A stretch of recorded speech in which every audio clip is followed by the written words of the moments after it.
Hi there, and welcome to this week's edition of Top End Track Talk. I'm Andrew O'Toole, and today we'll be previewing this coming Saturday's meeting here from Fanny Bay in Darwin, which will be the 25th of May. With a number of visiting trainers rolling into the top end, the fields for this week are acceptable, although that said, we did lose the 0 to 70 1600 due to a lack of acceptors. However, there are still 5 races on the card to get our teeth into, and the fields will only get bigger and better as we move into June and the lead up to the Darwin Cup Carnival. This Saturday's fixture has attracted 38 acceptors, although with only 8 jockeys in attendance, we will require 3 scratchings in the Class 2 1200. The first on the card is the Bet365 Handicap. It's a 1300 metre event for the 0 to 64 performers, and it's time to jump at 2:57 p.m. My numbers in the first are 4, 2 and 7. I thought he was good winning here last time, number 4 Moorestown from the Phil Cole stable. Emma Lyons rode on that occasion. She takes the amount again. That was the horse's first start in the top end, and he did a really good job, I thought, in beating home Sweet as Scandi. He goes up in grade, sure, but he comes down in weight, and I just thought there was some upside with this horse. Coley was going to take him to Tennant Creek last week, but decided against that. So he goes round here in the 1300 metres, race 1 on the card, and I've got him on top. To beat number 2, the returning Tanawal, who did nothing wrong at all last campaign. 2 starts, 2 wins for the Gary Clark stable. Jared Todd takes them out here. First up, as I mentioned, since December, so he's an interesting runner. Got him in to run second. Well, in for third, number 7, the visitor from Alice Springs, and I Know What You're Doing, trained by Kev Lamprick. Janis Luxemon aboard, racing well. The last start third behind Maverick, he's Maverick in Alice Springs was really good. Might be a little on the short side for him, but look to him to be hitting the line solidly. My numbers in the first are 4, 2 and 7.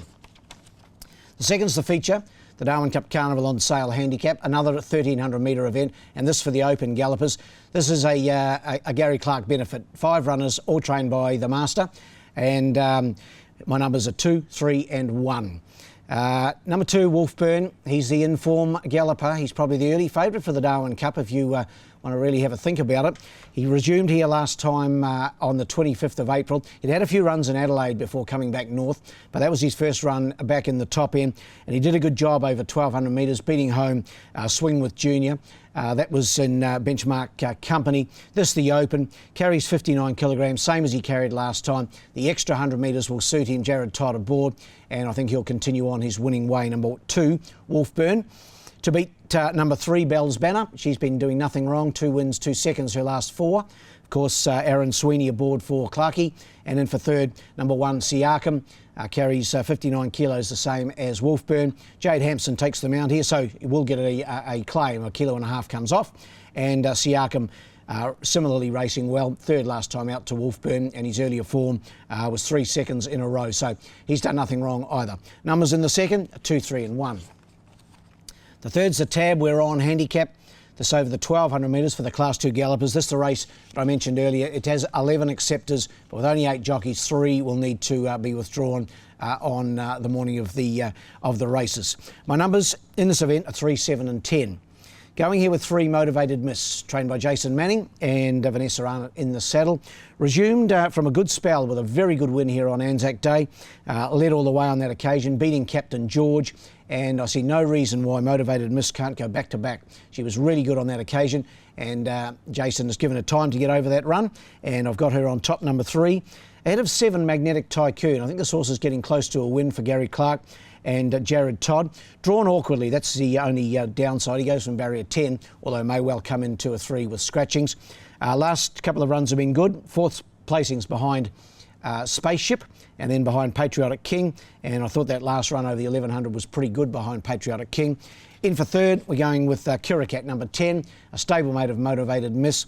Aaron Sweeney rides for Jason, drawn the inside gate. Has a nasty habit of missing the jump, Curacat. Was better last time and consequently won a better race and ran third.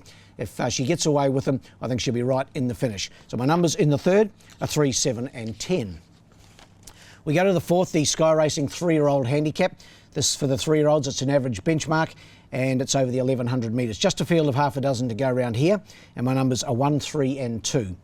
Miami Vice, he did everything right in winning his maiden last start for Emma Lyons and Phil Cole. That was on the 11th of May. Incidentally, happy birthday for last week to Emma. It was her 18th birthday last Saturday.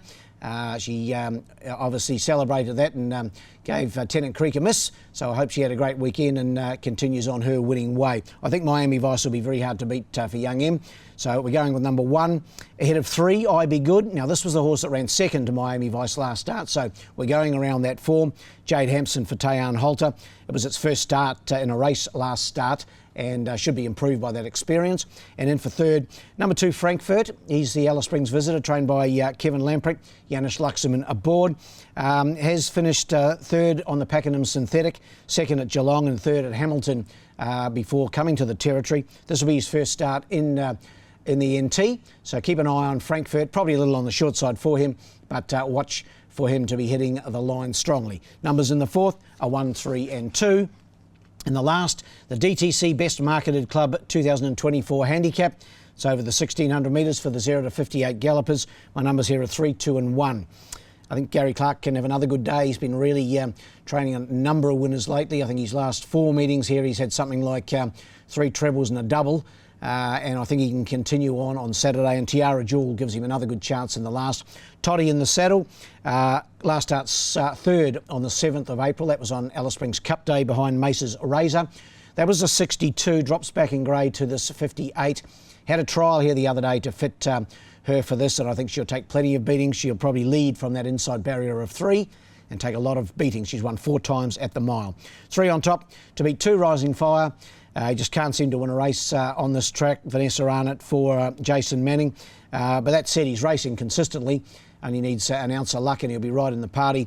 And in for third, number 1, A Big Chance. Chris Pollard trains. Sonia Logan aboard. Hit the line, I thought, pretty well last time behind Influential Jack. That was in 0 to 70 company, so he drops way back in grade here. And if he puts his best foot forward, and I think the 1600 metres will suit him, he'll be right in the finish. Numbers in the last, 3, 2 and 1. Best bet on the day is in the last, race 5, number 3, Tiara Jewel. Just think this looks a winnable race for the mare.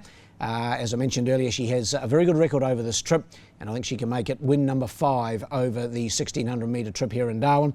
And my best roughie is in race 4, number 5, Tellusion. Didn't mind a couple of its runs before coming to Darwin. Tellusion, trained by Chloe Baxter. Race 4, number 5, the best roughie. Well, that wraps up this edition of Top End Track Talk. We'll be back again in a fortnight to preview our next meeting here at Fanny Bay, which will be Queen's Birthday weekend, the 8th of June. It's then full steam ahead to the first day of the Carnival, which is about a month later on the 6th of July. So until next time, good luck and good punting.